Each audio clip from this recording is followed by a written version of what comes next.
Neçə yaşın var? Bir dənə soruş, göstərir də yaşımda orada. Mən yaşda bir dənə oğlan var, qazanmışam bu köhnə maşın üstündə. Bundan 2 manat qazanmır və bezdiriblər. Niyə?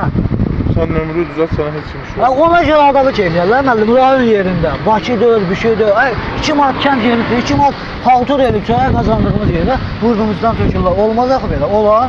Siz tərəfə gəldiniz, o müəllimdə tərəfə gəlir. Əməl elə. Hamısına əməl edirlər. Ondan sonra heç bir problem var. Hacı? Sənət deyilmişi, bak elə. Sən atanmayan bilirsən. Dedim də müəllim, deyir yazıram. Niyə yazsam müəllim? Mən nə yazsam, nə yazsam? Ona nə yazarsan, bax kasbın olanı odur. Bax, görür ki, məsələ, xətti olmasa deyərsən ki, hə. Amma fakt var da. Hadi elədir ki,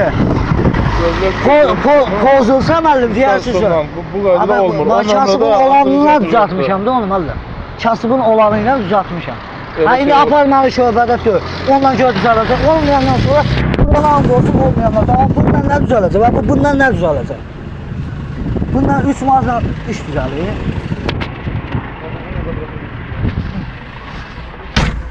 O gün taksi fəaliyyəti, müəllim, o gün taksi fəaliyyəti yazır. Mən nə qazandım o yazsam?